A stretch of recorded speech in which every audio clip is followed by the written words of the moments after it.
नमस्कार दोस्तों, हमारे YouTube चैनल में आपका स्वागत है। दोस्तों, हम मानव तंत्र के बारे में अध्ययन कर रहे थे और मानव तंत्र में हम लोगों ने पाचन तंत्र, श्वसन तंत्र, जनन तंत्र एंड उत्सर्जन तंत्र के बारे में अध्ययन कर लिया है। दोस्तों, आज जो हमारा टॉपिक है, जिस टॉपिक पर हम चर्चा करने वाले हैं, उस टॉपिक का नाम है रक्त परिसंचरण तंत्र। इस टॉपिक में हम इस क्लास में हम रक्त एवं रक्त परिसंचरण तंत्र के बारे में अध्ययन करेंगे। तो दोस्तों, इस वीडियो में आपको इसको समझाने के साथ साथ में जितने भी महत्वपूर्ण क्वेश्चन बनते हैं एग्जाम की दृष्टि से, वो आपको इस वीडियो में मिलेंगे। तो दोस्तों, वीडियो को अंत तक ज़रूर देखिएगा आप, और अच्छा लगे तो सब्सक्राइब, लाइक, शेयर, कमेंट ज़रूर कीजिएगा। तो दोस्तों, चलते हैं हमारे टॉपिक पर। रक्त एवं रक्त परिसंचरण तंत्र के बारे में अध्ययन करने वाले हैं, जिसको इंग्लिश में बोलते हैं ब्लड एवं ब्लड सर्कुलेटरी सिस्टम। तो दोस्तों, इसमें सबसे पहले हम रक्त के बारे में जानेंगे एंड उसके पश्चात रक्त परिसंचरण तंत्र क्या होता है उसके बारे में अध्ययन करेंगे। दोस्तों, हमारे शरीर में जैसे पोषक तत्व है या फिर गैसें वगैरह है या फिर अपशिष्ट पदार्थ है, उनका जो परिवहन है या संचरण है या एक स्थान से दूसरे स्थान जाने या शरीर के विभिन्न अंगों तक पहुंचाने का जो कार्य है वो रक्त के माध्यम से होता है। ठीक है, तो हम ये बोल सकते हैं कि हमारे शरीर में जो पोषक तत्व है, गैस है या फिर अपशिष्ट पदार्थों का जो आवागमन या जो परिवहन जिसके माध्यम से होता है, उसे हम क्या बोलते हैं? रक्त बोलते हैं। और रक्त कैसी अवस्था में होता है? रक्त होता है तरल अवस्था में। तो दोस्तों, रक्त की डेफिनेशन इस प्रकार देंगे। अगर हमें रक्त की डेफिनेशन देनी है, ब्लड की डेफिनेशन देनी है हमें, तो हम इस प्रकार इसकी डेफिनेशन देख सकते हैं। देखिए दोस्तों, रक्त एक प्रकार का तरल संयोजी ऊतक है। रक्त एक प्रकार का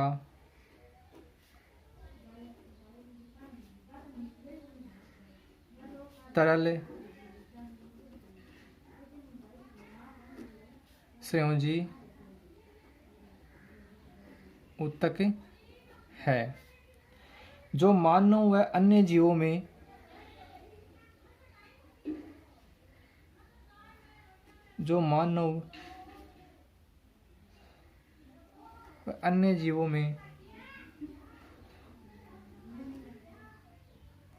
अन्य जीवों में आवश्यक पोषक तत्व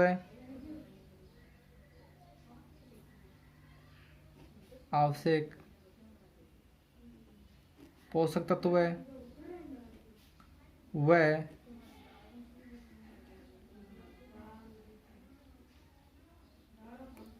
ऑक्सीजन को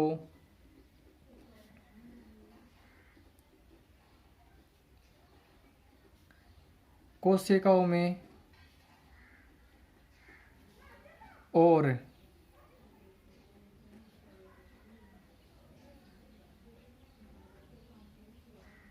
कोशिकाओं से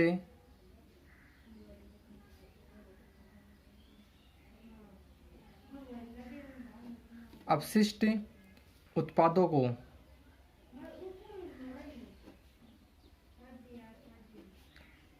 वह CO2 का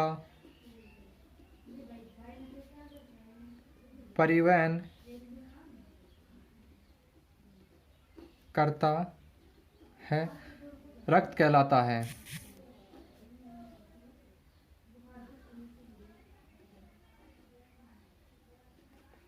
तो दोस्तों, रक्त की डेफिनेशन में इस प्रकार दे सकते हैं कि रक्त एक प्रकार का तरल संयोजी ऊतक है, जो मानव व अन्य जीवों में आवश्यक पोषक तत्व व ऑक्सीजन को कोशिकाओं में और कोशिकाओं से अपशिष्ट उत्पादों व CO2 को परिवहन करता है, रक्त कहलाता है। ठीक है दोस्तों, उसके पश्चात दोस्तों देखिए रक्त के बारे में अन्य तथ्य।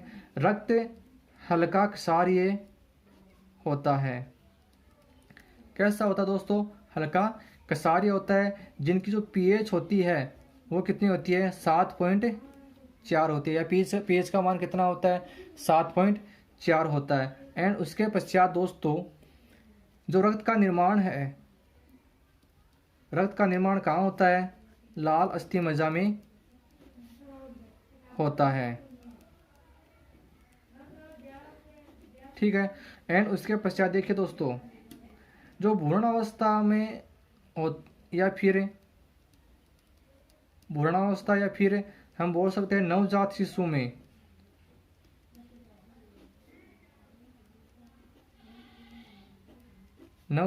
में रक्त का निर्माण कहाँ होता है दोस्तों? पलिहा में होता है। ठीक है। एंड उसके पश्चात देखिए दोस्तों, तो सवत शरीर में जो रक्त की मात्रा होती है वो कितनी होती है? वो होती है 5 लीटर। ठीक है। एंड उसके पश्चात दोस्तों देखिए, जो रक्त होता है वो 2 प्रकार का होता है। कितने प्रकार का? 2 प्रकार का होता है। पहला जो प्रकार है वो है प्लाज्मा। पहला जो प्रकार उसको क्या बोलते हैं? प्लाज्मा। एंड दूसरा जो प्रकार है उसको बोलते हैं रक्त कोशिकाएं या रक्त कणिकाएं। तो मैं लिखता हूं रक्त कोशिकाएं। ठीक है दोस्तों। तो देखिए दोस्तों, हमने सबसे पहले रक्त की डेफिनेशन पढ़ी कि रक्त एक प्रकार का तरल संयोजी ऊतक है जो मानव व अन्य जीवों में आवश्यक पोषक तत्व व ऑक्सीजन को कोशिकाओं में और कोशिकाओं से अपशिष्ट उत्पादों को व CO2 का परिवहन करता है, रक्त कहलाता है। उसके पश्चात देखिए दोस्तों, रक्त की प्रकृति कैसी होती है? हल्की क्षारीय होती है। इसका pH का मान कितना होता है? 7.4 होता है। ठीक है। एंड उसके पश्चात दोस्तों, जिसका निर्माण है, रक्त का निर्माण है, वो कहाँ होता है? लाल अस्थि मज्जा में होता है। और जो भ्रूण अवस्था में या फिर नवजात शिशु में इसका निर्माण होता है, वो कहाँ होता है?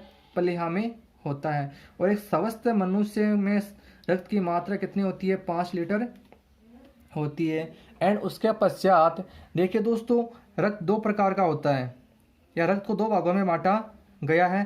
पहला जो भाग है इसका वो है प्लाज्मा। एंड दूसरा जो भाग है वो है रक्त कोशिकाएं। अब देखिए दोस्तों, जो प्लाज्मा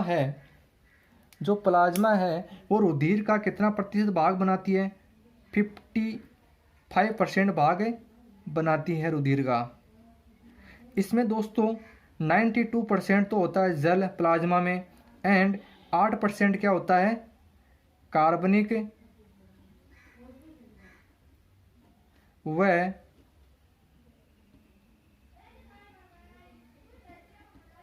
अकार्बनिक पदार्थ होते हैं। ठीक है दोस्तों। और प्लाज्मा में जल की मात्रा अधिक होने के कारण प्लाज्मा की अवस्था कैसी होती है? द्रव्य होती है। तो प्लाज्मा के बारे में हम लोगों ने क्या पढ़ा कि ये जो प्लाज्मा है रुधिर का 55% भाग बनाती है। इसमें 99% जल होता है और 8% कार्बनिक व अकार्बनिक पदार्थ होते हैं। उसके पश्चात देखिए दोस्तों, जो रक्त है या रक्त कोशिकाएं हैं, इनको 3 भागों में बांटा गया है। पहला RBC हम बोलते हैं इसको, लाल रक्त कणिकाएं। दूसरा WBC या दूसरा जो प्रकार है इसका है वो श्वेत रक्त कणिकाएं। और तीसरा जो प्रकार है दोस्तों उसको बोलते हैं बिम्बाणु, जिसको इंग्लिश में बोलते हैं प्लेटलेट्स। ठीक है। तो दोस्तों हमने इतना जाना, हमने रक्त के जो प्रकार हैं प्लाज्मा और रक्त कोशिकाएं। प्लाज्मा के बारे में हमने जान लिया। अब रक्त कोशिकाएं वो 3 प्रकार की होती हैं, RBC, WBC और बिम्बाणु। तो इनके बारे में अब अध्ययन करते हैं। तो दोस्तों हम क्या पढ़ रहे हैं? रक्त कोशिकाएं पढ़ रहे हैं। रक्त कोशिकाओं के प्रकार पढ़ रहे हैं हम दोस्तों।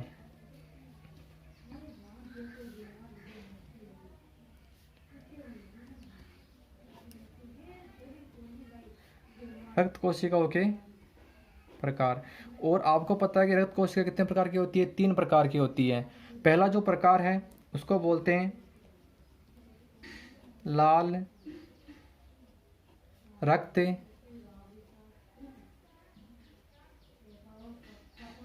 कणिकाएं। ठीक है, जिसको इंग्लिश में बोलते हैं RBC। इसके बारे में हम चर्चा करते हैं। तो जो RBC है या लाल रक्त कणिकाएं हैं, ये जो कोशिकाएं हैं कुल रक्त कोशिकाओं का कितना प्रतिशत भाग बनाती हैं? कुल रक्त कोशिकाओं का ये 99% भाग बनाती है। पहली चीज़ तो इसके बारे में ये है। एंड दूसरी बात कि इसमें एक हीमोग्लोबिन हीमोग्लोबिन नामक प्रोटीन पाया जाता है। क्या पाया जाता है? हीमोग्लोबिन नामक प्रोटीन पाया जाता है, जिसके कारण इसका रंग कैसा होता है? लाल होता है इसका रंग। ठीक है। एंड उसके पश्चात दोस्तों ये जो कोशिकाएं होती है, कौन सी? लाल रक्त कोशिकाएं या लाल रक्त कणिकाएं, ये होती है केंद्रक विहीन। कैसी? केंद्रक विहीन। कहने का मतलब कि इसमें केंद्रक नहीं पाया जाता है, नहीं उपस्थित होता है। इसके जीवन काल की बात करें तो दोस्तों इनका जीवन काल होता है, वो होता है 120 दिन का। ठीक है। एंड उसके पश्चात इनके निर्माण की बात करें कि लाल रक्त कणिकाओं का निर्माण कहाँ होता है, तो इनका निर्माण होता है दोस्तों लाल अस्थिमज्जा में। ठीक है। तो दोस्तों एक बार फिर से मैं रिपीट करता हूँ या रिवाइज करता हूँ इस चीज़ को कि जो लाल रक्त कणिकाएं हैं वो कुल कोशिकाओं का, कुल रक्त कोशिकाओं का 99% भाग बनाती है। इसमें हीमोग्लोबिन नामक प्रोटीन पाई जाती है, जिसके कारण इसका रंग कैसा होता है? लाल होता है। ठीक है। लाल रक्त कणिकाएं केंद्रक विहीन होती है, इसमें केंद्रक अनुपस्थित होता है। इसका जो जीवन काल है, लाल रक्त कणिकाओं का जीवन काल वो कितना होता है? 120 दिन होता है। एंड इनका निर्माण लाल अस्थिमज्जा में होता है। तो ये हमने किसके बारे में पढ़ा दोस्तों? ये हमने लाल रक्त कणिकाओं के बारे में पढ़ लिया है। अब उसके पश्चात हम बात करते हैं, 2 नंबर पर आती है श्वेत रक्त कणिकाएं।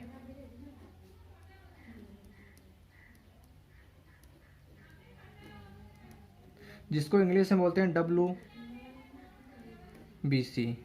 ठीक है दोस्तों, इसके बारे में अध्ययन करते हैं। दोस्तों इन कोशिकाओं को ल्यूकोसाइट भी कहा जाता है। क्या कहा जाता है दोस्तों? ल्यूकोसाइट। ठीक है। तो श्वेत रक्त कणिकाएं हैं, इनको क्या कहा जाता है? ल्यूकोसाइट कहा जाता है। इनका निर्माण कहाँ होता है दोस्तों? इनका जो निर्माण है वो भी लाल अस्थिमज्जा में होता है।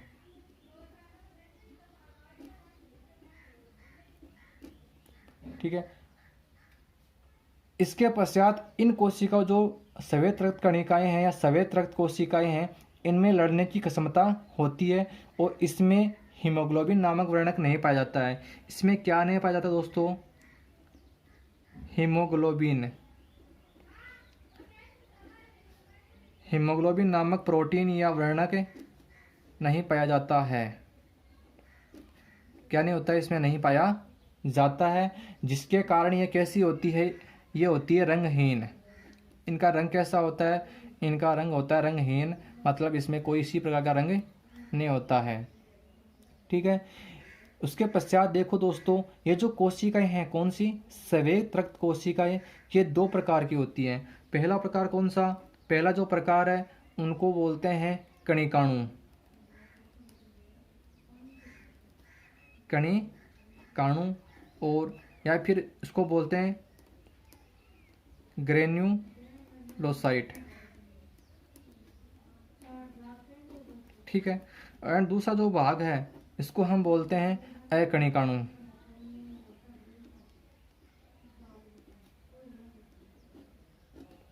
या फिर इसको बोलते हैं एग्रेनुलोसाइट।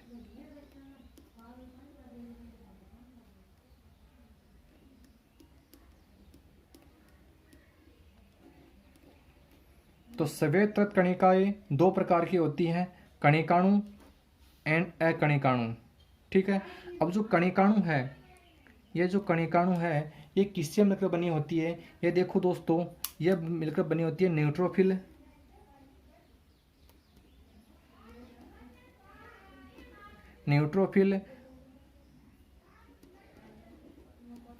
Eosinophil and basophil.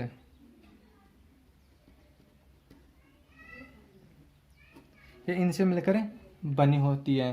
ठीक है। और जो अकणिकाणु है ये 2 प्रकार की होती है। एक तो होती है लिम्फोसाइट,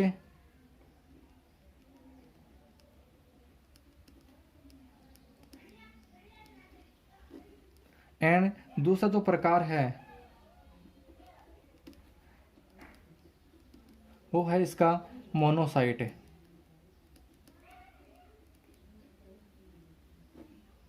ठीक है, दो प्रकार की होती है। उसके पश्चात दोस्तों जो ये लिम्फोसाइट है ये 3 प्रकार की होती है। कौन कौन सी? एक तो होती है बी लिम्फोसाइट,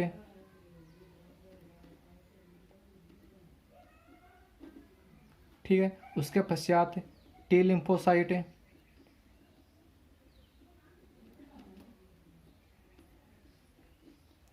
एंड उसके पश्चात में जो 3 नंबर पर आती है वो है प्राकृतिक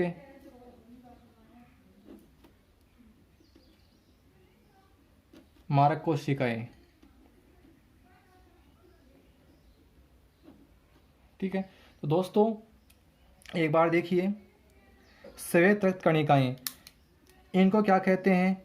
ल्यूकोसाइट भी कहा जाता है। श्वेत रक्त कणिकाओं का निर्माण होता है लाल अस्थि मज्जा में, और श्वेत रक्त कणिकाओं में हीमोग्लोबिन नामक वर्णक नहीं पाया जाता है, और नहीं पाए जाने के कारण इसका रंग कैसा होता है? यह रंगहीन होती है। जो श्वेत रक्त कणिकाएं हैं वो 2 प्रकार की होती है। पहला जो प्रकार है वो है कणिकाणु, जिसको बोलते हैं ग्रेन्युलोसाइट, या फिर दूसरा जो प्रकार है वो है अकणिकाणु, इसको बोलते हैं एग्रेनुलोसाइट। ठीक है, फिर उसके पश्चात देखिए जो कणिकाणु है वो न्यूट्रोफिल, इओसिनोफिल और बेसोफिल से मिलकर बनी होती हैं, और जो अकणिकाणु है वो 2 प्रकार के होते हैं, लिम्फोसाइट व मोनोसाइट। और जो लिम्फोसाइट है वो 3 प्रकार की होती है, B lymphocyte, T lymphocyte and प्राकृतिक मारक कोशिकाएं। ये प्रकार लिम्फोसाइट के हैं, और ये सभी प्रकार सभी कोशिकाओं शरीर में रोगाणु का भक्षण करती हैं।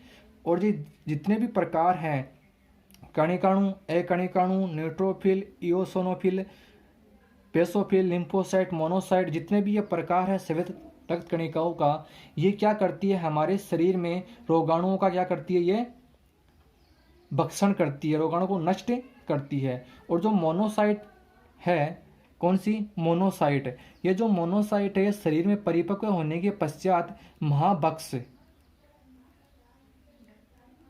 महाभक्ष तथा मानव जो न्यूट्रोफिल है, ये न्यूट्रोफिल कौन सी? ये न्यूट्रोफिल है, ये प्रमुख भक्ष का कार्य करती है।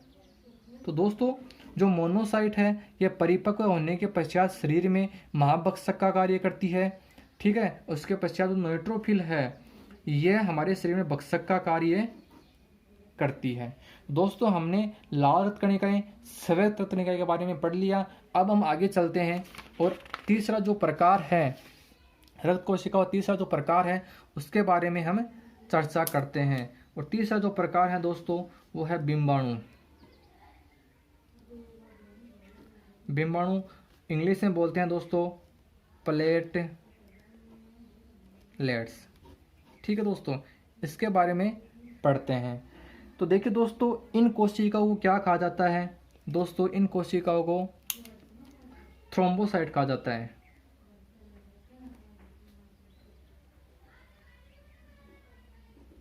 ठीक है, एंड रक्त में इनकी संख्या 3 लाख प्रतिदिन मिमी होती है। इनकी संख्या कितनी होती है? 3 लाख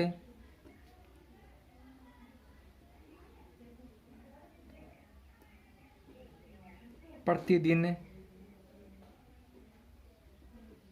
मिमी होती है। और जो विषाणु का जीवन काल है, विषाणु का जीवन काल है वो होता है 10 दिन का। ठीक है, उसके पश्चात इसमें क्या होता है? केंद्रक है वो अनुपस्थित होता है। इसमें केंद्रक नहीं पाया जाता है या उपस्थित नहीं होता है, इसमें केंद्रक अनुपस्थित होता है। ठीक है, और इनका जो मुख्य कार्य है वो रक्त का थक्का जमाना है। जो बिंबाणु है इसका मुख्य कार्य क्या है? रक्त का थक्का जमाना है,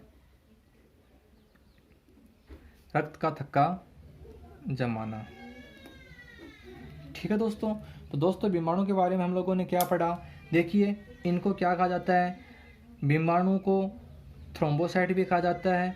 बिंबाणु की संख्या 3 लाख प्रतिदिन में होती है हमारे शरीर में। इनका जो जीवन काल है, बीमाणु का जीवन काल है वो 10 दिन का होता है। इसमें केंद्रक अनुपस्थित होता है। एंड इनका जो कार्य है वो कार्य क्या है, रक्त का थक्का जमाने का ये कार्य करती है। कौन? बीमाणु। तो हमने क्या पढ़ लिया? हमने रक्त के बारे में डिटेल से अध्ययन किया। अब हम रक्त के प्रकारों के बारे में पढ़ा। अब हम रक्त के कार्य के बारे में पढ़ते हैं। रक्त के कार्य, अगला जो हमारा पॉइंट है वो है रक्त के कार्य, कि जो रक्त है वो हमारे शरीर में क्या क्या काम करता है। देखिए दोस्तों, इसमें पहला जो कार्य है वो है O2 तथा CO2 का वातावरण तथा ऊतकों के मध्य विनिमय करता है। क्या काम करता है? O2 तथा CO2 का वातावरण व ऊतकों के मध्य क्या करता है? विनिमय करता है दोस्तों, आदान प्रदान करता है। एंड नेक्स्ट जो इसका कार्य है वो है कि पोषक तत्वों का शरीर में विभिन्न स्थानों तक परिवहन करना। जो हमारे शरीर में पोषक तत्व कौन कौन से होते हैं दोस्तों? जैसे जल है, कार्बोहाइड्रेट है, विटामिन, प्रोटीन, खनिज लवण। इन पोषक तत्वों को शरीर के विभिन्न भागों तक क्या करता है? परिवहन करता है या पहुंचाता है या लाता है। ठीक है। उसके पश्चात शरीर का पीएच नियंत्रण करने का कार्य करता है। जो शरीर का पीएच है वो नियंत्रित करने का कार्य करता है। ठीक है। नेक्स्ट जो इसका कार्य है वो कार्य है कि शरीर का जो तापमान है या शरीर का जो ताप है वो नियंत्रित करता है। शरीर का ताप नियंत्रित करता है।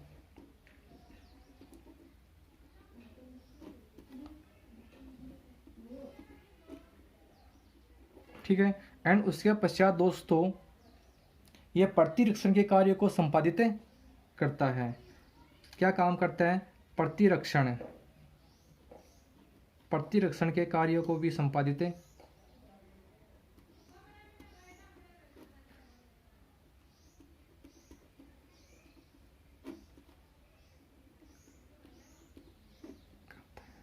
का मतलब पूर्ण करता है। एंड उसके पश्चात ये हार्मोनों को आवश्यकता के अनुरूप परिवहन करता है। हमारे शरीर में जो हार्मोन होते हैं उनको आवश्यकता के अनुसार परिवहन करता है। तो हार्मोन का परिवहन भी ये करता है। कौन? रक्त। एंड उसके पश्चात दोस्तों उत्सर्जित उत्पादों को शरीर से बाहर निकालने का कार्य कौन करता है? रक्त करता है।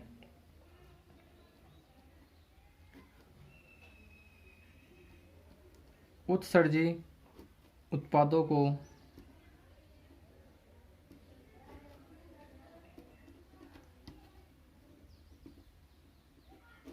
बाहर निकालने का कार्य।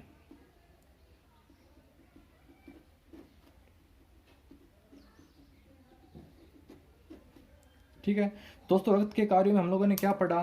पहला जो कार्य है वो हमने पढ़ा कि O2 व CO2 का वातावरण व ऊतकों के मध्य विनिमय करने का कार्य कौन करता है? रक्त करता है। कि रक्त जैसे हम श्वास लेते हैं तो O2 हमारे फेफड़ों में जाती है और फेफड़ों से श्वसनिका और कोशिकाओं में जाती है। कोशिकाओं से हमारे रक्त के माध्यम से हमारे शरीर में जाती है। फिर हमारे शरीर में जो CO2 बनती है वो भी रक्त के माध्यम से फेफड़ों में प्रवेश या फेफड़ों में पहुंचती है। ठीक है। अगला जो कार्य है वो पोषक तत्व का शरीर में अलग अलग स्थानों तक पहुंचाने का कार्य करता है। पीएच का नियंत्रण करता है। ये शरीर का ताप नियंत्रण करने का कार्य करता है और प्रतिरक्षण के कार्यों को संपादित करता है। हार्मोन का यह परिवहन करता है आवश्यकता के अनुसार। ठीक है। उसके पश्चात उत्सर्जित उत्पादों का यह बाहर निकालने का कार्य करता है। तो दोस्तों हमने क्या पढ़ा? रक्त के कार्य पढ़ लिए। अब हम बात करते हैं दोस्तों रक्त के प्रकार। क्या दोस्तों? रक्त के प्रकार।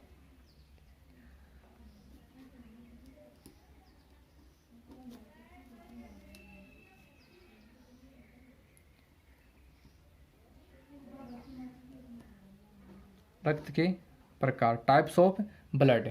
ठीक है, तो दोस्तों मनुष्य में रुधिर में पाए जाने वाली आरबीसी कोशिकाओं में उपस्थित प्रतिजन ए व बी, प्रतिजन ए व बी के आधार पर या उपस्थिति व अनुपस्थिति के आधार पर रुधिर को चार प्रकार में बांटा गया है।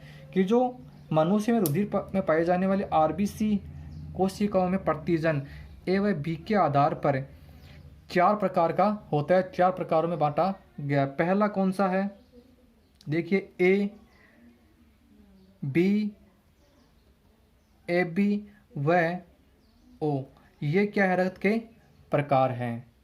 पहला ए प्रकार का, दूसरा बी प्रकार का, तीसरा ए बी प्रकार का और चौथा ओ प्रकार का। या हम बोल सकते हैं ए वर्ग, बी वर्ग, ए बी वर्ग व ओ वर्ग। ठीक है, अब देखिए दोस्तों इसके बारे में थोड़ा सा हम जानते हैं। मैं थोड़ी सी एक सारणी बनाता हूँ यहाँ पर कि रुधिर वर्ग,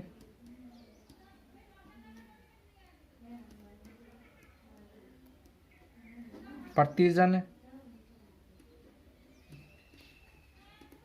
और प्रतिरक्षी।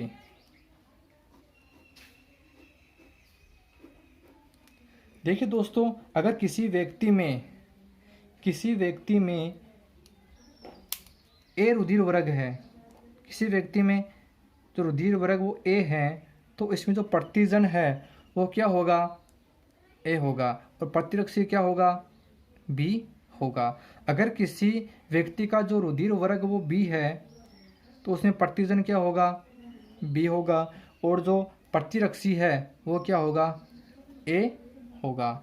और अगर मान लो किसी व्यक्ति में रुधिर का वर्ग ए बी वर्ग है, तो उसमें जो प्रतिजन है वो तो क्या होगा, ए बी होगा, और प्रतिरक्षी क्या होगी, अनुपस्थित होगी। ठीक है, एंड उसके पश्चात अगर मान लो कि चौथी कंडीशन क्या है कि अगर मान लो किसी व्यक्ति का जो रक्त है वो ओ प्रकार का है या ओ वर्ग समूह का है, तो उसमें जो प्रतिजन है वो क्या होगा, अनुपस्थित होगा, प्रतिजन उसमें नहीं होगा। ठीक है, एंड जो प्रतिरक्षी है वो ए बी होगी। ठीक है, तो दोस्तों रक्त के प्रकार कि मनुष्य के शरीर में जो रक्त कोशिकाएं आरबीसी पाई जाती है, उसमें प्रतिजन व ए व बी प्रतिजन की अनुपस्थिति या उपस्थिति के आधार पर चार भागों में बांटा गया है, ए बी और ओ। अगर किसी व्यक्ति का रुधिर वर्ग ए है तो उसमें प्रतिजन क्या होगा, ए होगा, और प्रतिरक्षी बी होगा। और अगर किसी का बी वर्ग है तो उसमें बी प्रतिजन होगा और ए प्रतिरक्षी होगा। अगर किसी का ए बी है तो उसमें प्रतिजन क्या होगा, ए बी होगा, और प्रतिरक्षी क्या होगा, अनुपस्थित होगा। और जिसका रुधिर वर्ग ओ है तो उसमें प्रतिजन अनुपस्थित होगा और प्रतिरक्षी ए बी होगा। ठीक है दोस्तों, अब उसके पश्चात देखिए दोस्तों, उसके पश्चात कि आरबीसी कोशिकाओं में प्रतिजन ए और बी के अलावा एक विशेष प्रकार के प्रोटीन पाई जाती है जिसे RH प्रतिजन कहा जाता है। तो दोस्तों हमने देखो दो प्रतिजन ए व बी के अलावा जो आरबीसी है कोशिकाएं हैं, इनमें प्रतिजन ए व बी के अलावा एक विशेष प्रकार की प्रोटीन पाई जाती है जिसे क्या बोलते हैं, RH प्रतिजन बोलते हैं। तो दोस्तों आपसे पूछ ले कि RH प्रतिजन किसे कहते हैं, तो आप डेफिनेशन इस प्रकार लिख सकते हो कि आरबीसी कोशिकाओं में प्रतिजन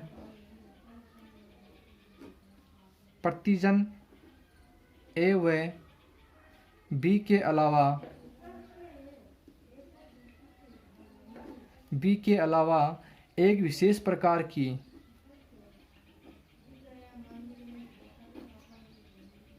प्रकार की प्रोटीन पाई जाती है, प्रोटीन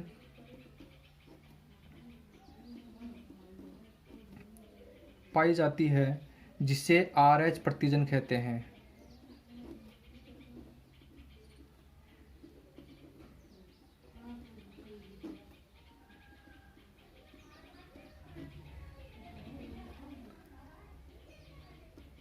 ठीक है दोस्तों, यहाँ से आप RH प्रतिजन के डेफिनेशन आप दे सकते हो।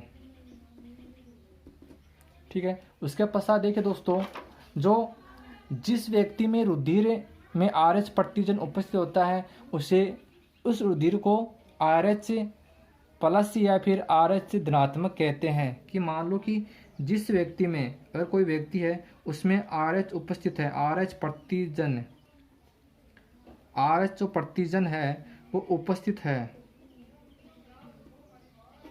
तो उसको हम क्या बोलेंगे, RH पॉजिटिव या फिर RH धनात्मक हमें कहेंगे। और अगर मान लो किसी व्यक्ति में RH प्रतिजन अनुपस्थित है, उपस्थित नहीं है, अनुपस्थित है, तो इसको हम बोलेंगे RH नेगेटिव या RH नकारात्मक। क्या बोलेंगे, RH नकारात्मक। और दोस्तों मैं आपको बता दूं कि विश्व में लगभग 80% लोगों का जो रुधिर है वो RH प्लस होता है। विश्व में 80% लोगों का जो रुधिर है वो कैसा होता है, RH प्लस होता है, RH धनात्मक होता है, RH पॉजिटिव होता है। तो दोस्तों हमने यहाँ तक रक्त के बारे में अध्ययन कर लिया है। रक्त के बारे में अध्ययन क्या किया है कि रक्त क्या होता है, रक्त का निर्माण कहाँ होता है, रक्त के प्रकार, ठीक है, और प्रकारों का वर्णन हमने पढ़ लिया। उसके पश्चात रक्त के कार्य हमने पढ़ लिए, रक्त के प्रकार हम लोगों ने पढ़ लिए। ठीक है, तो यहाँ तक हमने रक्त के बारे में अच्छी तरीके से पढ़ लिया है। अब हम दोस्तों बात करते हैं रक्त परिसंचरण तंत्र की। ठीक है दोस्तों, तो दोस्तों हम बात करते हैं रक्त परिसंचरण की। तो देखिए दोस्तों, जो रुधिर है वो शरीर के विभिन्न अंगों को जोड़ता है। ठीक है, जो शरीर की कोशिकाओं में गैस से पचे हुए पोषक तत्वों, हार्मोन, उत्सर्जी पदार्थों आदि का परिवहन करता है, और इसे क्या बोलते हैं, परिसंचरण कहते हैं। तो मैं एक बार परिसंचरण की डेफिनेशन लिख देता हूँ आपको। देखिए, रुधिर को शरीर की विभिन्न अंगों को जोड़ता है। देखिए दोस्तों, रुधिर शरीर के विभिन्न अंगों को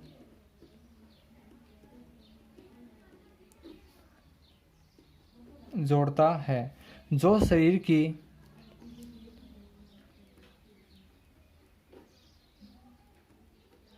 शरीर की कोशिकाओं में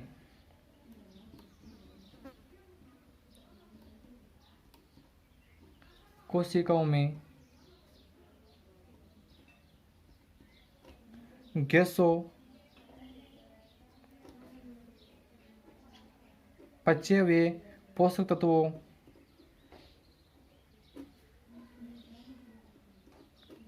पोषक तत्वों, हार्मोन, उत्सर्जी पदार्थों आदि का क्या करता है, परिवहन करता है।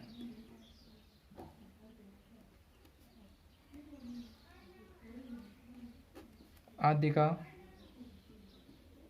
परिवहन करता है, इसे रक्त परिसंचरण कहते हैं।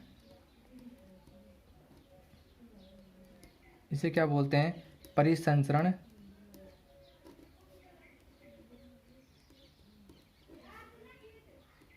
कहते हैं। दोस्तों इसकी डेफिनेशन आप इस प्रकार देख सकते हो कि रुधिर शरीर के विभिन्न अंगों को जोड़ता है। जो शरीर की कोशिकाओं में गैसों, पचे हुए पोषक तत्वों, हार्मोन, उत्सर्जी पदार्थों आदि का क्या करता है, परिवहन करता है। इसे क्या बोलते हैं, परिसंचरण कहते हैं। दोस्तों देखिए दोस्तों, मनुष्य में बंद प्रकार का परिसंचरण तंत्र पाया जाता है। मनुष्य में किस प्रकार का पाया जाता है, बंद प्रकार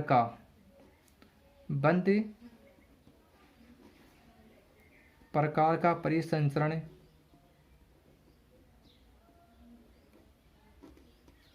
पाया जाता है। आपसे पूछ लिया जाए कि मनुष्य में किस प्रकार का, कौन से प्रकार का रक्त परिसंचरण पाया जाता है या परिसंचरण तंत्र पाया जाता है, तो बंद प्रकार का परिसंचरण पाया जाता है। और इसमें कौन कौन शामिल होते हैं दोस्तों, इसमें देखिए रुधिर वाहिनियाँ,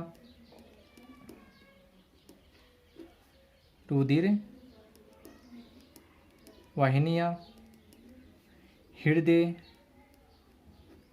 तथा रक्त शामिल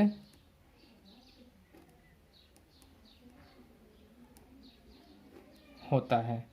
ठीक है, उसके पश्चात रुधिर में इसके अलावा एक अन्य पदार्थ होता है जिसे लसिका कहते हैं। इनके अलावा क्या होता है, एक अन्य पदार्थ होता है जिसको क्या बोलते हैं, लसिका कहते हैं। और इस लसिका का जो संचरण है वो एक तंत्र द्वारा होता है, तंत्र द्वारा गमन करता है। ये खुला तंत्र होता है कि लसिका का जो संचरण है वो एक विशेष तंत्र के माध्यम से होता है, गमन होता है, उससे खुला तंत्र कहते हैं। तो दोस्तों यहाँ पर देखो समझने की बात ये है कि परिसंचरण की डेफिनेशन आपने समझ ली। उसके पश्चात कि मनुष्य में जो परिसंचरण है वो बंद प्रकार का पाया जाता है।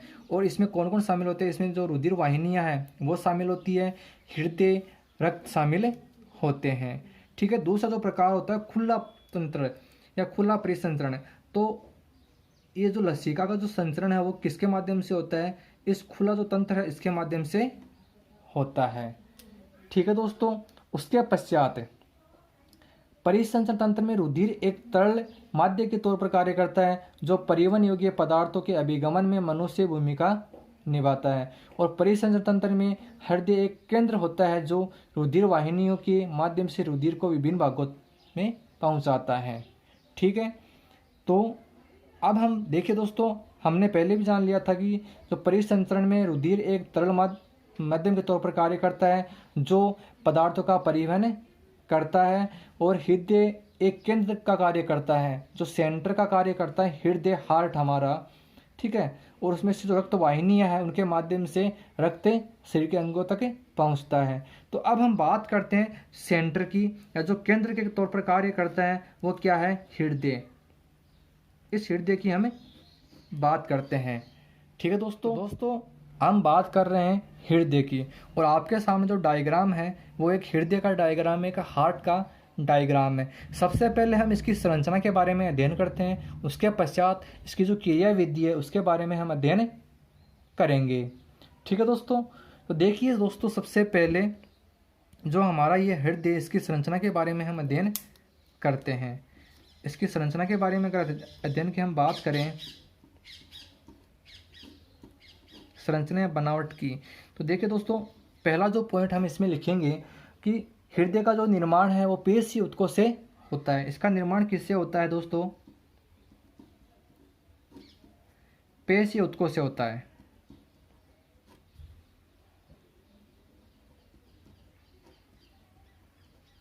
ऊतकों से होता है।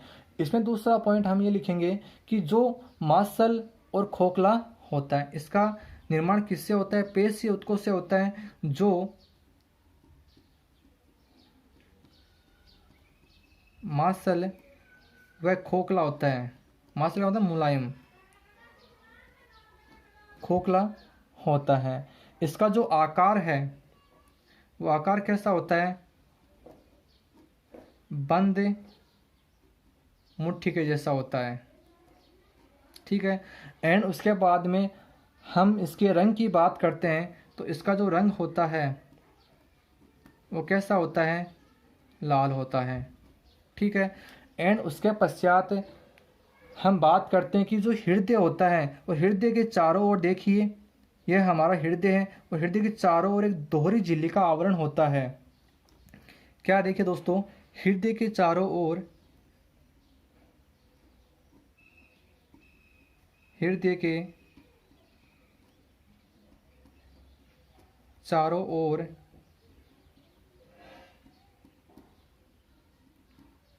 एक दोहरी झिल्ली का आवरण होता है, आवरण होता है, जिसे क्या बोलते हैं, या दोहरी झिल्ली से परिबद्ध होता है, इसे बोलते हैं हृदय आवरण।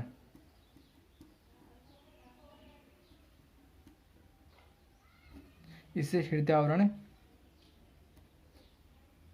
कहते हैं। ठीक है। अब देखिए दोस्तों, जो ये दोहरी झिल्ली पाई जाती है इस हृदय के चारों ओर, जो हृदय आवरण में दोहरी झिल्ली पाई जाती है, इसमें तरल पदार्थ भरा होता है। क्या भरा होता है? तरल पदार्थ भरा भरा होता है। देखिए,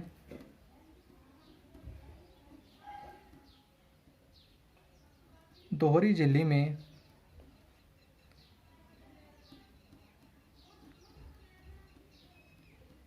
तरल पदार्थ भरा होता है, जिसे हृदय आवरणी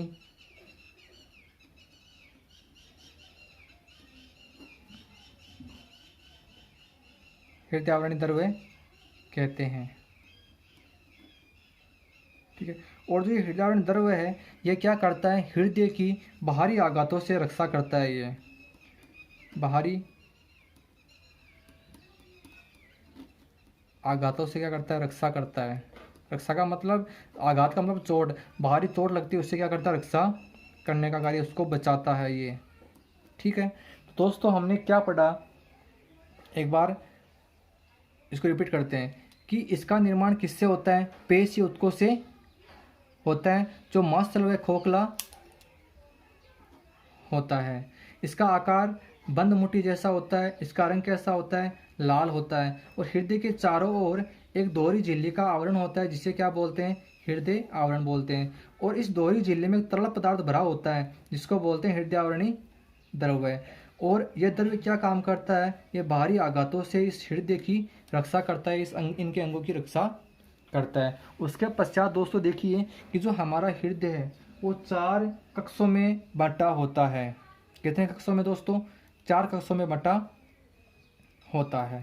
देखिए, जो 4 कक्ष कौन कौन से होते हैं? 2 आलिंद होते हैं और 2 निल्य होते हैं। देखिए, मैं आपको बता देता हूँ इस डायग्राम में, जो ये आपको दिखाई दे रहा है ये भाग, ये क्या है? आलिंद है। और कौन सा आलिंद? दायां आलिंद है ये। ठीक है। और जो ये नीचे का भाग है, ये है दायां निल्य।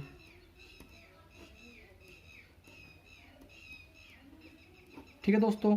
उसके पश्चात देखिए दोस्तों, ये भाग है, ये क्या है? ये है बायां आलिंद।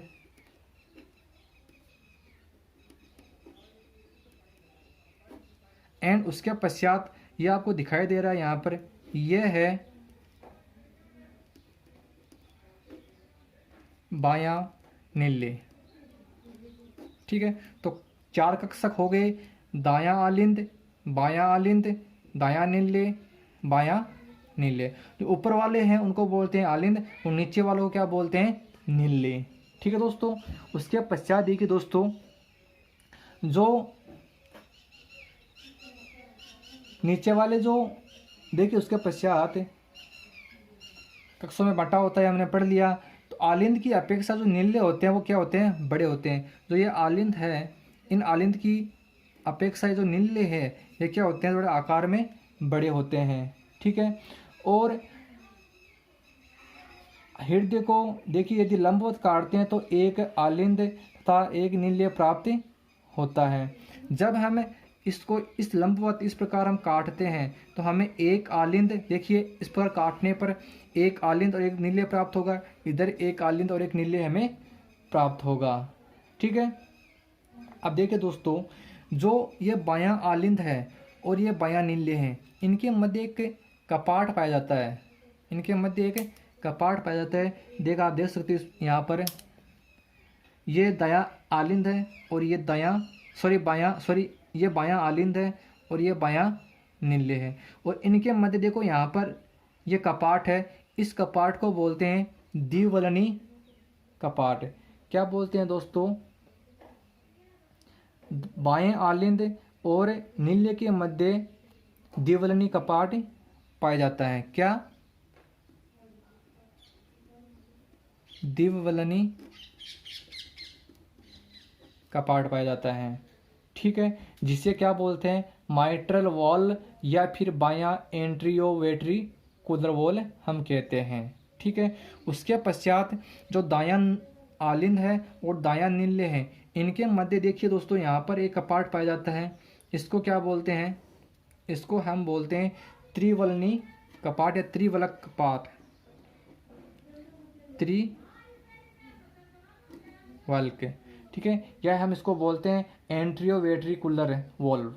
ठीक है, तो हमने क्या जाना कि बायां आलिंद व बायां नीले के मध्य द्विवलनी कपाट पाया जाता है और दायां आलिंद व दायां नीले के मध्य त्रिवलनी कपाट पाया जाता है। ठीक है, ये हमने जाना। उसके पश्चात देखिए दोस्तों, ये कपाट क्या काम करते हैं, जो ये द्विवलनी कपाट है और ये त्रिवलनी कपाट है, ये क्या काम करते हैं, ये कपाट रुधिर को विपरीत दिशा में जाने से रोकते हैं। ठीक है, और इन कपाटों के खुलने तथा बंद होने पर किसकी ध्वनि होती है, लब डब की ध्वनि उत्पन्न होती है। देखिए दोस्तों, ये क्या है यहाँ पर, ये है महाशिरा। ये क्या है, यह है महाशिरा। इसको हम डिटेल से पढ़ेंगे इनके बारे में। यह महाशिरा, इधर से रक्त आता है आलिंद में। ठीक है, और आलिंद के पश्चात इस त्रिवलक कपाट से प्रवेश करता है दायां निल्य में। तो जब रक्त दायां निल्य में प्रवेश करता है तो रक्त आया हुआ रक्त है ना, उसको वापस विपरीत दिशा में जाने से ये कपाट रोकने का कार्य करता है। ठीक है, और जब ये कपाट खुलते हैं या बंद होते हैं तो कौन सी किस प्रकार की ध्वनि उत्पन्न होती है, लब डब की ध्वनि उत्पन्न होती है। ठीक है, अब देखिए दोस्तों, बाएं आलिंद और दाएं नीले के मध्य पेशी झिल्ली होती है। जो दायां आलिंद है और बायां आलिंद है, इनके मध्य क्या होती है, पेशी झिल्ली होती है। इनके मध्य, दोनों के मध्य, दायां आलिंद और बायां आलिंद के मध्य पेशी झिल्ली होती है। दोनों अलग, जिसको दोनों अलग करते हैं, जिसको हम क्या बोलते हैं, अंतरा आलिंदीय पट कहलाती है। देखिए दोस्तों, इसके बारे में अध्ययन ये करते हैं हम लोग कि दायां आलिंद व बायां आलिंद के मध्य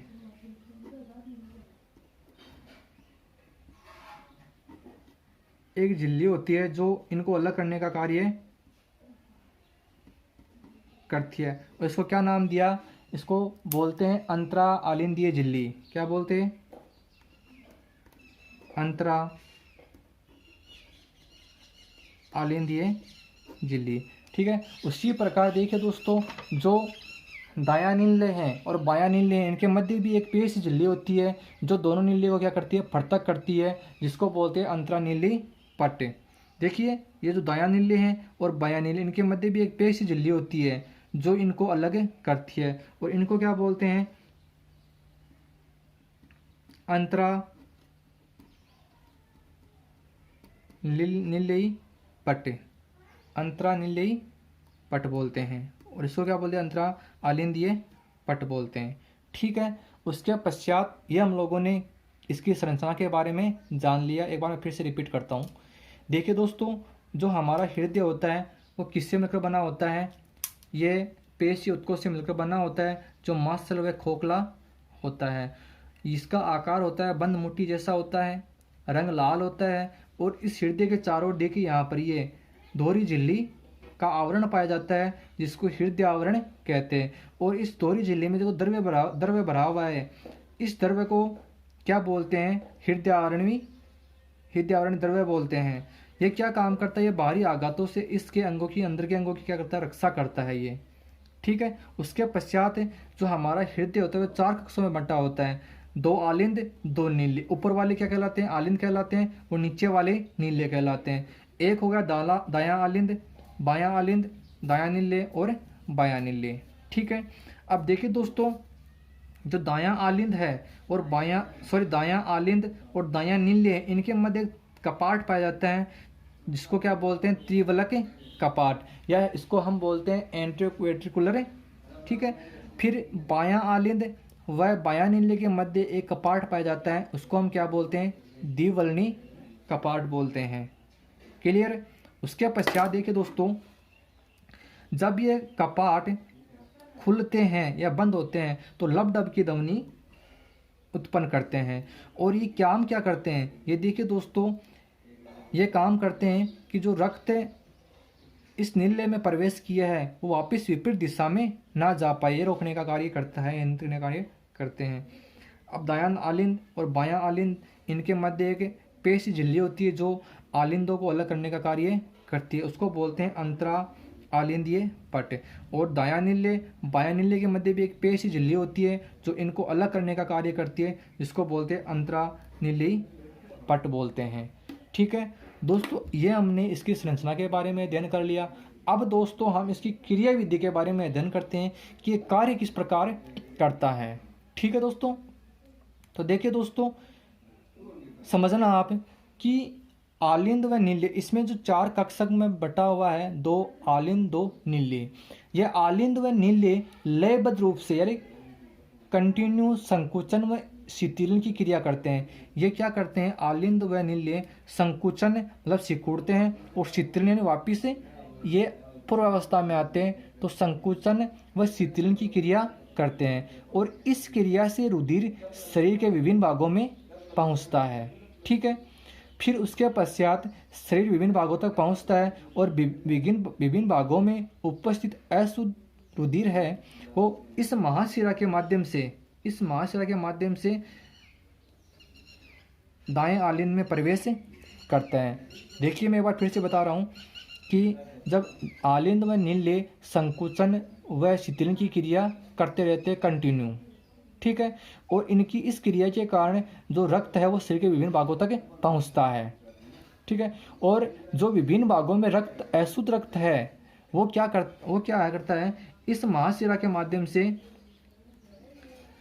इस दाएं आलिंद में प्रवेश करता है। ठीक है, दाएं आलिंद में एकत्रित होता है और दाएं आलिंद में एकत्रित हो जाने के पश्चात ये दायां आलिंद क्या होता है, भर जाता है। और दायां आलिंद भर जाने पर ये त्रिवलनी कपाट है, त्रिवलक कपाट है, ये खुल जाता है और जो यहाँ का जो रुधिर है, अशुद्ध रुधिर है, वो दाएं नील्य में प्रवेश कर जाता है। अब देखिए दाएं नील्य में प्रवेश करने के पश्चात यहाँ पर देखिए इस दाएं नील्य से क्या जुड़ी हुई है, ये एक वाहिनी जुड़ी हुई है जिसको हम क्या बोलते हैं, ये जो दाएं नील्य है खुलता है, प्रवेश करता है। इसके पश्चात नील्य में ये नील्य क्या करता है, संकोचन व शिथिलन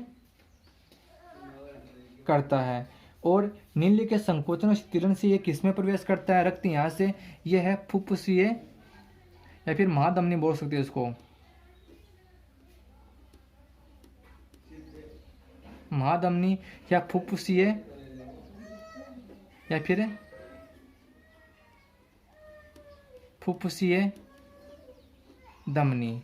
ठीक है, अब देखिए दोस्तों, यहाँ से रक्त अशुद्ध रक्त था वो दाएं नील्य में आया और दाएं नील्य के संकुचन से वो क्या हुआ, इस फुफ्फुसीय धमनी के माध्यम से फेफड़ों में गया। कहाँ गया दोस्तों, ये फेफड़ों में गया और फेफड़ों में श्वसन की क्रिया से इसमें O2 मिल घुली, मतलब O2 मिक्स हो गई और शुद्ध रक्त क्या हो गया, शुद्ध हो गया।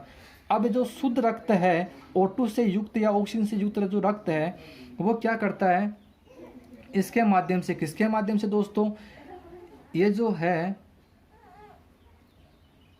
ये महाशिरा, या फिर हम इसको ये बोल सकते हैं कि ये फुफ्फुसीय शिरा के माध्यम से ये किस में प्रवेश करता है, ये बाएं आलिंद में प्रवेश करता है। ठीक है, तो दोस्तों यहाँ प्रवेश करता है बाएं आलिंद में और शुद्ध रुधिर बाएं आलिंद भर एकत्रित हो जाता है और ये बायां आलिंद भर जाता है। तो बाएं आलिंद के भरने के बाद में जो द्विवर्णी कपाट है ये खुलता है और जो शुद्ध रुधिर है वो कहाँ प्रवेश करता है, इससे बाएं नील्य में प्रवेश करता है। ठीक है, और बाएं नील्य में प्रवेश करता है और बायां नील्य क्या करता है, संकुचन करता है और संकुचन के कारण देखिए दोस्तों यहाँ से ये रक्त इसके माध्यम से यहाँ पहुँचता है। ये क्या है दोस्तों, ये है महाधमनी या फिर यह है धमनियाँ, ये क्या है, धमनी। ठीक है दोस्तों, अब इन धमनियों के माध्यम से क्या होगा, इन धमनियों के माध्यम से जो शुद्ध रुधिर है या शुद्ध रक्त है वो हमारे शरीर के विभिन्न भागों तक पहुँच जाएगा। ठीक है, और ये जो क्रम है ये चलता रहता है। तो ये चक्कर निरंतर चलता रहता है और इस चक्कर को हम क्या बोलते हैं, हृदय चक्कर बोलते हैं। देखिए दोस्तों, एक बार मैं फिर से इसको रिपीट कर रहा हूँ, इसको समझा रहा हूँ कि दोस्तों सबसे पहले देखो, हमारे जो आलिंद है और नील्य हैं ये लगातार संकुचन व शीतलन की क्रिया करते हैं और इस क्रिया के कारण जो रक्त है वो शरीर के विभिन्न भागों तक पहुंचता है। ठीक है, अब शरीर तक विभिन्न भागों तक पहुंचा रक्त है वो अशुद्ध रक्त है, पहुंचा हुआ अशुद्ध रक्त है, वो इस महाशिरा के माध्यम से दाएं आलिंद में प्रवेश करता है और दाएं आलिंद में एकत्रित होता है। जैसे दायां आलिंद भरता है तो ये त्रिवलक कपाट है ये खुल जाता है और जो रक्त है वो दाएं नीले में प्रवेश कर जाता है और दायां नीले क्या करता है, ये संकुचन करता है और संकुचन करने से जो अशुद्ध रक्त है वो इस फुफ्फुसीय धमनी के माध्यम से फेफड़ों में चला जाता है। ठीक है, और फेफड़ों में जाने के पश्चात वहाँ पर श्वसन की क्रिया होती है और श्वसन की क्रिया के दौरान इसमें जो अशुद्ध रक्त है वहाँ पर उसमें O2 या ऑक्सीजन मिल जाती है तो ये क्या हो जाता है, शुद्ध हो जाता है। ठीक है, उसके पश्चात जो O2 से युक्त रुधिर है वो फुफ्फुसीय शिरा के माध्यम से इस बाएं आलिंद में प्रवेश करता है और यहाँ एकत्रित होता है। जैसे यह भर जाता है तो यह द्विवलनी कपाट है यह खुल जाता है और जो रक्त है वो बाएं नीले में प्रवेश कर जाता है और जैसे बायां नीले संकोचन करता है तो यह रक्त है दबाव डलने के कारण यह रक्त इस धमनी में चला जाता है और धमनी क्या कार्य करती है, जो शुद्ध रक्त है O2 से युक्त रक्त है उसको विभिन्न भागों तक पहुंचाने का कार्य ये करती है। तो इस प्रकार ये चक्कर चलता रहता है और इस चक्कर को क्या बोलते हैं, हृदय चक्कर कहते हैं। ठीक है दोस्तों, तो इसी प्रकार देखिए दोस्तों, इस प्रकार रुधिर हृदय से 2 बार गुजरता है। पहले शरीर के विभिन्न भागों से अशुद्ध रुधिर हृदय में तथा फेफड़ों से शुद्ध रुधिर हृदय तक प्रवेश करता है, शरीर में वापस भेज दिया जाता है। इस प्रकार के परिसंचरण को क्या कहते हैं, दोहरा परिसंचरण या द्विव संचरण कहते हैं। समझ में आया दोस्तों कि पहले क्या होता है, शरीर से जो अशुद्ध रक्त है वो हृदय में आता है। ठीक है, हृदय से फेफड़ों में भेज दिया जाता है और फेफड़ों से शुद्ध रुधिर है वो वापस हृदय में आता है और हृदय से वापस शरीर के विभिन्न भागों तक पहुंच जाता है। तो जो रक्त है वो कितनी बार गुजरा हृदय से, 2 बार गुजरा है। तो इस कारण इसको क्या बोलते हैं, दोहरा परिसंचरण बोलते हैं या फिर द्विव संचरण कहते हैं। ठीक है दोस्तों, अब बात करते हैं आगे कि जो हृदय की जो गति है, हृदय की जो गति है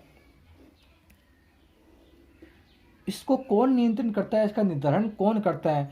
तो एक यंत्र होता है जिसका नाम होता है पेसमेकर। क्या, पेसमेकर या गति निरोधक है।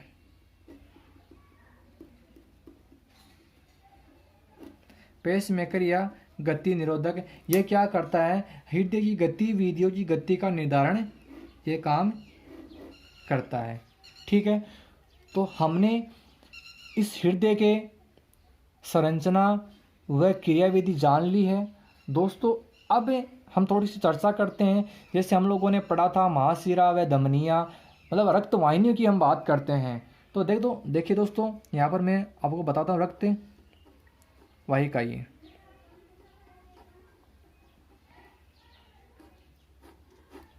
देखिए, शरीर में रक्त का परिसंचरण है वो वाहिनी द्वारा होता है, ये तो आपको पता है। रक्त वाहिका एक जाल का निर्माण करती है जिसमें प्रवाहित होकर रक्त कोशिकाओं तक पहुंचता है। ठीक है, और ये 2 प्रकार की होती है। पहला जो प्रकार है वो है धमनी एंड दूसरा जो प्रकार है वो है शिरा। तो देखिए दोस्तों, धमनी और शिरा में अंतर क्या है। पहला तो अंतर ये है कि ये क्या करती है, ये शुद्ध रुधिर को शरीर के विभिन्न भागों तक पहुंचाती है या भागों तक ले जाने का कार्य करती है। ठीक है, और ये शिरा क्या काम करती है, ये अशुद्ध रुधिर को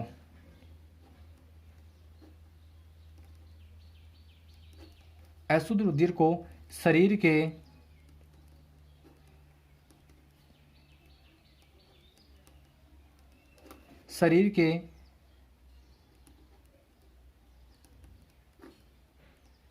विभिन्न भागों से हृदय में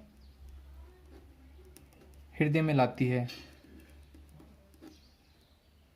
ठीक है, एंड दूसरा जो अंतर ये है कि धमनी में क्या बहता है, शुद्ध रुधिर बहता है। ठीक है, और जो शिरा है उसमें क्या बहता है, अशुद्ध रुधिर बहता है। ठीक है, और सबसे इम्पोर्टेंट बात यहाँ पर ध्यान देने की बात ये है, नोट करने की बात ये है कि जो देखिए फुफ्फुसीय धमनी है, उसमें कौन सा रक्त बहता है, अशुद्ध। और जो फुफ्फुसीय शिरा है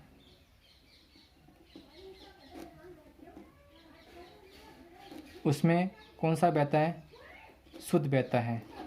आप यहाँ से देख सकते हो, देखिए ये कौन सी है, फुफ्फुसीय धमनी है। यहाँ से रुधिर कौन सा आया था, अशुद्ध आया था, फेफड़ों में पहुँचा था, और फेफड़ों से जो शुद्ध रुधिर था वो फुफ्फुसीय शिरा के माध्यम से बायां लिंग में प्रवेश किए।